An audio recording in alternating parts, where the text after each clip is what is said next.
I recognise this. Mesdames et messieurs, Eurobliss. Ladies and gentlemen, Eurobliss. DJ Nick One. Mesdames et messieurs, Eurobliss. Ladies and gentlemen, Eurobliss. DJ Nick One. Eurobliss. Okay, we'll see if we use that. So we should introduce ourselves first. So we are... This is just a test, right? I know. Don't put too much fun in it. Okay. No, there's more fun to come. Yeah. Cheers, then. Cheers. So, the thing is, you don't know who we are, but we do, don't we? We do. We are... Eurobliss. Well, there's two of us. There's actually a third person who can't be here today because he's in Manchester. But your name is... Juan. You got that right. And I'm Andy, and we've been podcasting together for about 5 or 6 years now, but Yes. the whole Eurobliss thing goes back till 2013. And yeah, those early shows were pretty bad. I had a slot on... no, don't listen to them. They are out, but don't listen to them. And now we're in Cable Street, which is my own little studio. This is all mine. You see where his shoulder is and where my shoulder is? This is actually the size of the studio. And we started recording here because of the pandemic, right? Yeah. Yeah. Yeah. And we just did it because we like Eurovision, and it was just fun for us to get our brains ticking and to do a script and to pick a subject. But we met up with Mark and Mr. Daniel. Mark Dowd. I almost want to call him Mr. BBC, but not because of anything else other than he is on the actual BBC, not the other BBC. He's the clever one. He's the sensible one. We're a bit reckless. So this is basically us telling you about Eurobliss, the podcast, right? So if you are a little bit sensitive about negative opinions, perhaps, about your country or your country's entry, maybe Eurobliss isn't for you. Yeah. You know what I mean? We've just put it on Spotify and Apple Podcasts, and we had to categorise it. And I'm so proud of the fact that we're explicit. Oh, we are explicit. So yeah. We do swear a bit because we have to drink alcohol when we listen to Eurovision, because of course the songs sound much better. Red Bull. Shut up. So we've just finished previewing this year's 40 songs. Mm-hmm. We've done 3 podcasts. 2 are already out. The third one's going to be out shortly. Wait, one second. I for sync things, so like I have to go Eurobliss take 1. So, So what were we saying? I have no idea. Fuck! So we've decided that you have to have alcohol when you listen to Eurovision songs because the songs sound much better. I've never seen a Eurobliss, a Eurovision without- sober. Yeah, Never ever. I've never once listened to a Eurovision song when I'm not being completely hammered. Yeah. I mean, I've always got bottles of vodka shoved down my pants, haven't I? Yeah. literally, You're it's such quite trash. You're such trash. Like, we actually went to...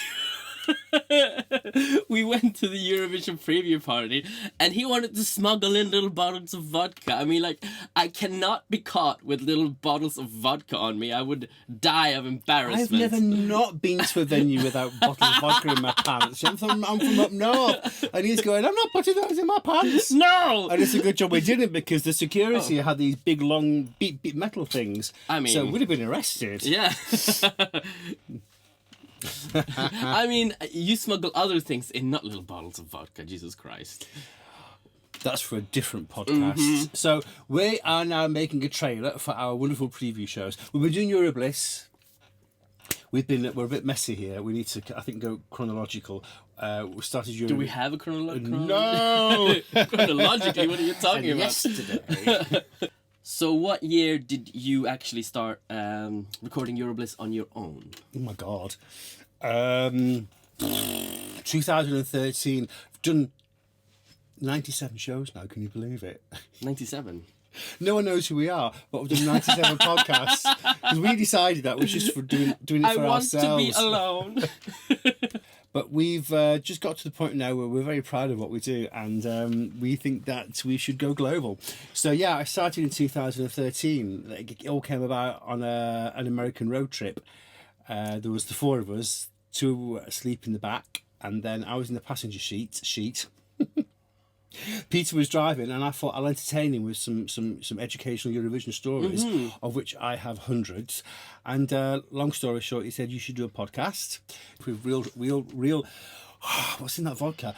With Real Rebels Radio, which is a radio station based in East London. And then they left there, and then I met it with you and Mark, who works for BBC.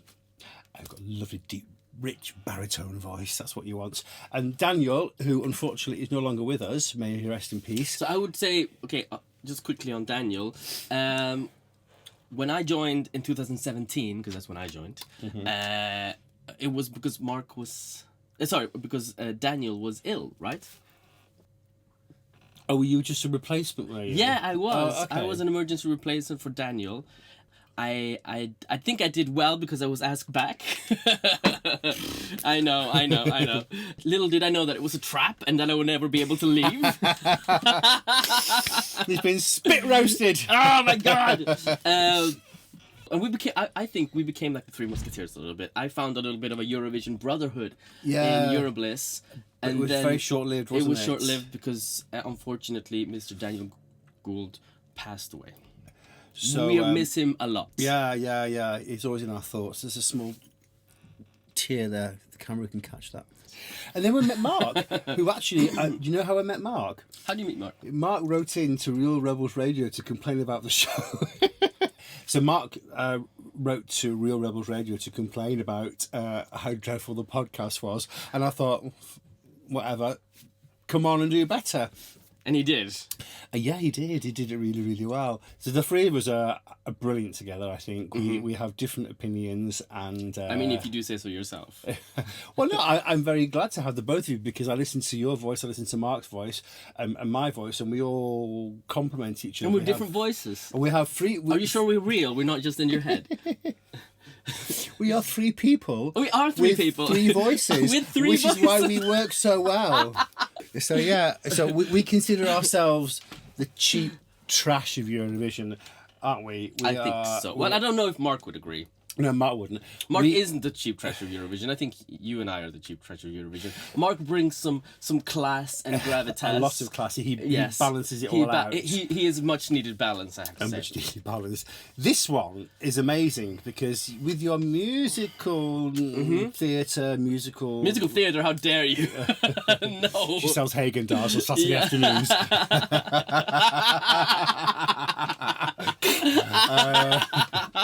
Musical something. No, musical... I'm a musician and I work in a theatre as well, but not is musical that what you theatre. do? Yes. You listen to a 3-minute song and you got this thing going on in your head and you dissect that song and you break it down and at the end of the song you come up with these... Or compliment it, one or the other, but you come up with these sentences and I keep thinking...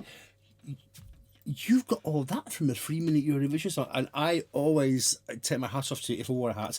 That is amazing because you make me listen to the songs a lot more than I would ordinarily. Because normally I just sort of sit there tapping my toes and clicking my fingers or whatever, and the song flies over my head. But you analyse it really well. Yes, I think that's my function to okay, plugging another YouTube channel, Overthinking Eurovision, very, very good.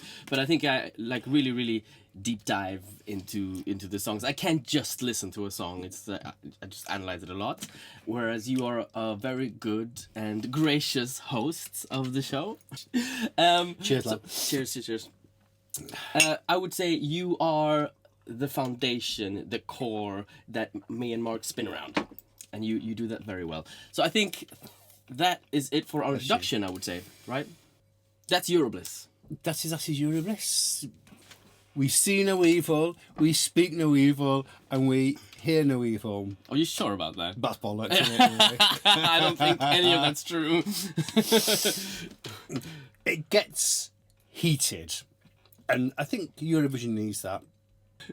Eurobliss, let's wrap it up.